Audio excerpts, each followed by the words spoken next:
of Pirates CSG. I'm not going to go live for too long, but anyway, let's see. All right, let's just try starting it out. First faction to go is the English. So we've got the big 6 factions, and we've got 6 wild islands, 12, or 6 home islands, 12 wild islands. Each wild island has 10 coins on it. So there's a bunch of random gold, and then there's 30 random UTs as well. So 120 total coins in play. The main house rule is that you can use gold brought back to your home island to buy new ships and crew. And basically, instead of a campaign game though, where it's like last fleet afloat, I'm doing normal end game rules. So it's going to either be likely it's most likely to either be all gold available, unloaded home islands, which I don't think is likely. Either that, last fleet afloat, not last fleet afloat, but more than half the players, or half or more, cannot give future move actions. So three fleets out of the 6, or a time deadline, which is probably the most likely. It's probably too many coins per island to finish this in a day in like 8 or 9 hours, but we'll see. So in that case, it would be whoever has the most gold at the end of the time deadline. So we'll see how it goes. Round Earth rules. I'm generally using the Seattle Pirates house rules for the most part, with a couple small exceptions, and we'll see how things go. So the English are the first up. The English actually, they were the ones along with the Pirates who kind of reefed the middle of the map. So you can see that they're the cursed one on islands as close as possible because they have like a slower starting fleet, and then the French have the highest base move average. So they were placing islands a little bit farther away than others. So the setup was actually really interesting and fascinating. There will be a little bit more on that in the battle report that I'll have up eventually, either tonight or most likely tomorrow. But anyway, so each fleet was allowed to place 3 pieces of terrain, but only 1 of the oversized terrain. So there's 6 like oversized terrain and then 12 normal terrain. So the English go first, and they're starting in the northwest over there. They've got HMS Nautilus, the Edinburgh Trader, and HMS Hermes. So the Nautilus, I think the Hermes will get things started. So she's got a helmsman, so she can already get moving here pretty quick. Because she's got L plus S speed, and then the helmsman, it'll be LSS total. So she gets to the edge of Round Earth, and then she's right on this line here. So it's easy to see where she is over at the southwestern edge. And then second S to move over here, and third S. I think I can't really quite get the full camera in play, but I can go over here. So Hermes went Round Earth, and now she's in the southwest over there. So, and Edinburgh Trader, I believe, can move all the way to this island a little bit east of her. I'm just going to measure that out here from the starboard bow. Make sure that works there. Yeah, she's barely there, but she does get there. So super close, but she gets there. She has Hermione Gold on board from Rise of the Fiends. So she gets the helmsman ability through her. Also has Captain. And then she also has an Explorer. So she's going to explore this island right now. 3 cargo spaces available. So 10 coins. So she's going to take a look at all of them. We're going to see what the English get. I think this live will just be for the English turn. I'm probably not going to go farther than that. Because the game will go faster if I don't narrate everything. So let's see what this island has. So first island explored on the first turn. We got a 1, another 1, a third. Oh my god, 4 1s, a 3, a 4. Oh my god, 1, 4, 1, 5, 2. So no UTs actually. So 30 UTs out there, but none of them are at this island. So we'll make sure she gets the 3 best coins, which are 5, 4, and 3. And then the English have seen that there is 7 other coins on this island, but it's only worth 8 gold. There's 6, so they're going to leave behind 6 1s and a 2. So not a lot of worth left at that island there. And it might look like I'm using a couple of mysterious islands, but there was actually a vote. So the only fleet that wanted UTs were the Cursed, and Wolf said that when players disagree on whether or not MIs, Mysterious Island Effects, will be used, if there's a disagreement, like it can't be unanimous, you let fate decide. So the cursed roll of the die, they actually extended it pretty long. So then the 5 other fleets were all rolling against them to not have Mysterious Islands work. So whoever rolls highest gets their way. So the curse rolled like a 5, but then 3 other fleets tied it with their own 5s. So then it was like 3 on 1 instead of 5 on 1. And then there was a couple more ties, but eventually I think it was the Americans or the French rolled like a 6, and the curse only got like a 2. So no Mysterious Island Effects are being used. So that was kind of interesting to see. Greetings from Germany. Hey, what's up? Thanks for watching. Yeah, I want to try to do more lives and more videos in general. I might switch to Instagram too. I might do a little bit of Instagram live, Pirates CSG on Instagram for this game. Like I said a few minutes ago, I might only do this first English turn on this live. I want to do some non-live videos of this game too. It's going to be kind of all over the place. Eventually, I might try to do something where I get like a second camera that goes live, or maybe I'll take game shots with my non-phone camera and use my phone to go live. But we'll see. So stay tuned for more. But we'll see. Maybe I'll do more than one faction turn. It's just because I'm already running up against like a likely time limit later tonight, and narrating everything will just make the gameplay take even longer. So I'll keep going. The English starting in the northwest, and it's their turn. They're going first. They actually rolled to go first.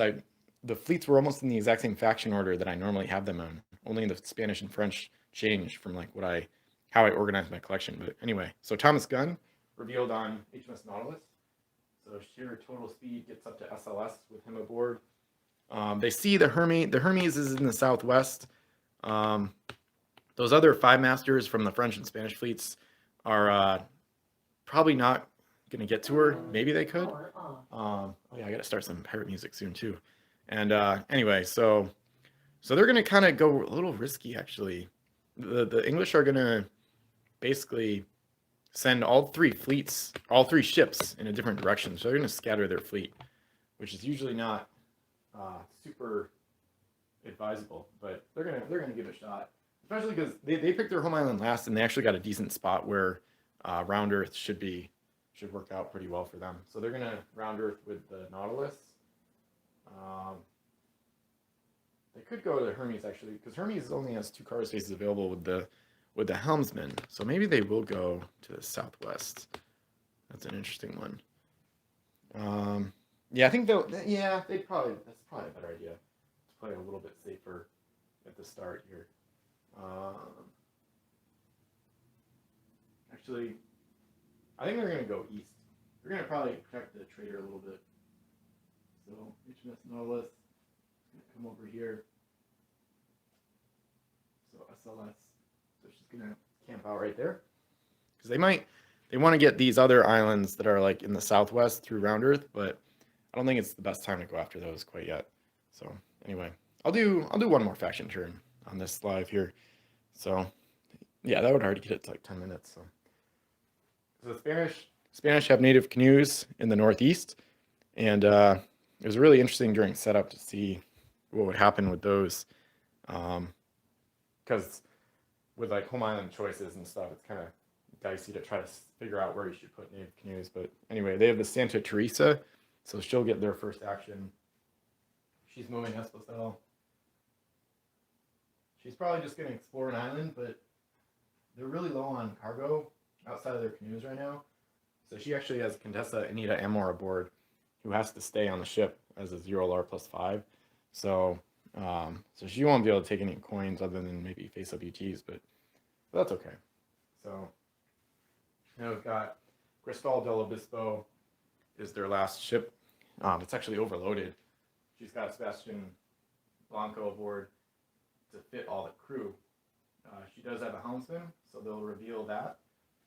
I forgot that they can actually take advantage of the Malaspina.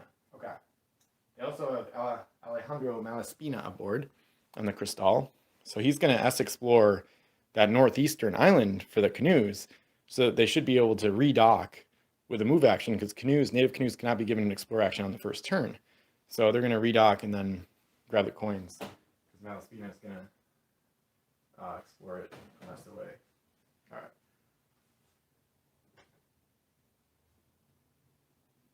So the helmsman, she has SSS speed.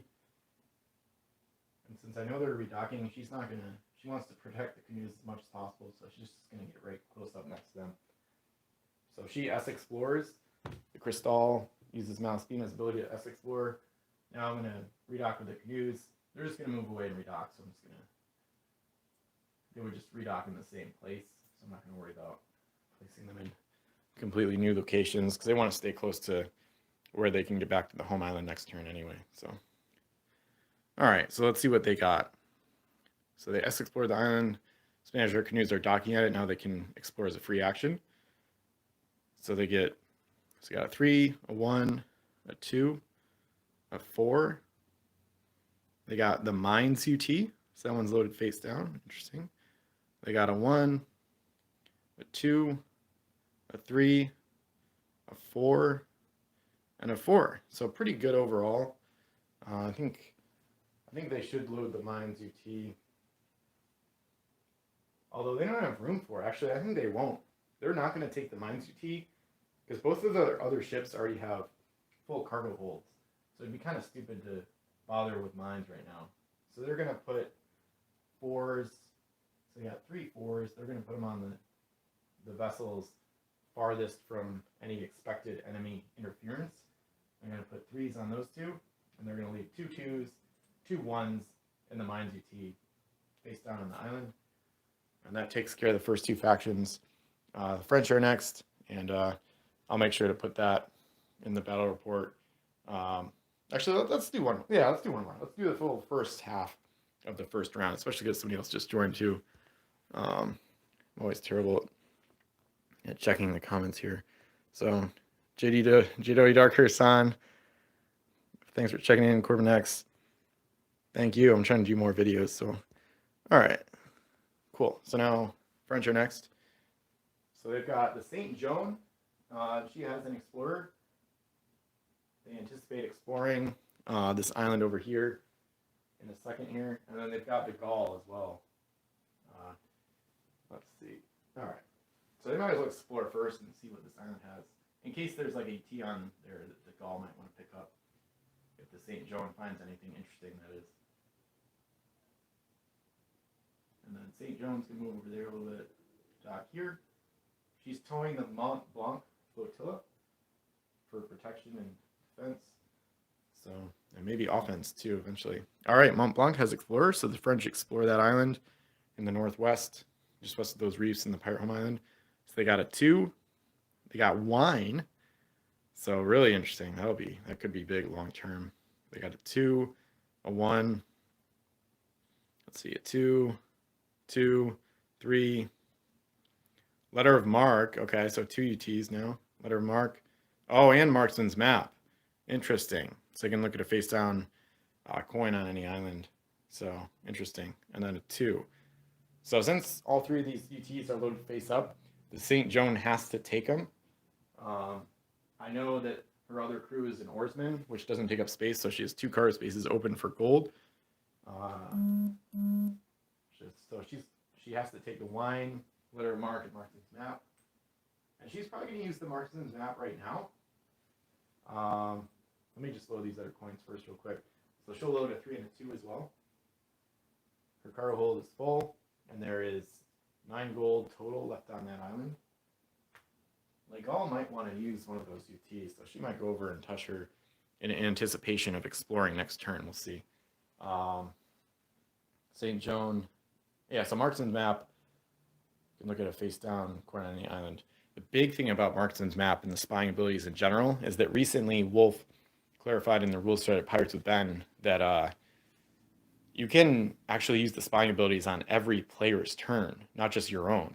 So like the next faction to go is the Pirates, and the French can use the Marksman's Map again to spy another coin. So it's super useful, especially if you're trying to explore islands in the future, which is usually the case, or if you have a home island raider to spy at enemy treasures on their home islands. It's amazing. So the French do have some designs on the east, basically. Let me see if I can get rid of this. Okay, cool. So they have some designs on the east, like over in this area. There's some wild islands there. The Cursed are near there as well, but that's why the Gull is docked at the western side of their home island over there, because she might round Earth right now, and it might depend on what they find with this marksman map spying. So they're going to take a peek at this coin here, and it's a 2, so nothing too interesting there. They're not. They can keep spying though on the next faction turns. This is gonna be interesting. All right. Trying to think if like all wants one of these GTs. She probably wants most of them actually. The wine would be crazy. So the Gaul has no cargo spaces open, so that's the problem. Because then she won't really be able to do much with wine. Letter of Mark is interesting too. I think she might not take any of them. I think she might just go for other gold. Because there's not that much she can do. She needs to go and harass other players, basically. Because the St. Joan is the one that's most likely to raid with the wine, raid an enemy home island. So I think the Gaul is going to come over through round Earth here. So that first S gets her to the edge. She has a helmsman, as expected. So she can move SSS total. So she comes out. She's going to come out about right there.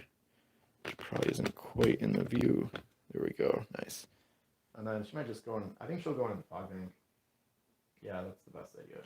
Because Lechem Namad is right there, or at least pretty close by. And we have a house rule, mostly using the Seattle Pirates house rules where the sea monster keyword has captain built in, so they can surface and shoot, move and shoot with the same action. So anyway, that'll conclude this live. Got halfway through the first round. I'm gonna try to speed up the playing a little bit here. Pirates are next, and stay tuned on maybe Instagram, and eventually there's definitely gonna be a full battle report on Pirates with then, of course, to see the full report and all the action. So thanks for everybody that tuned in, and I'll try to peek at the comments here. Conspiracy. Hey, thanks for the kind words. Yeah, the Discord, I'm super happy about that Discord. It's so active. It's great. Yeah, thanks, Jonathan. See you guys soon.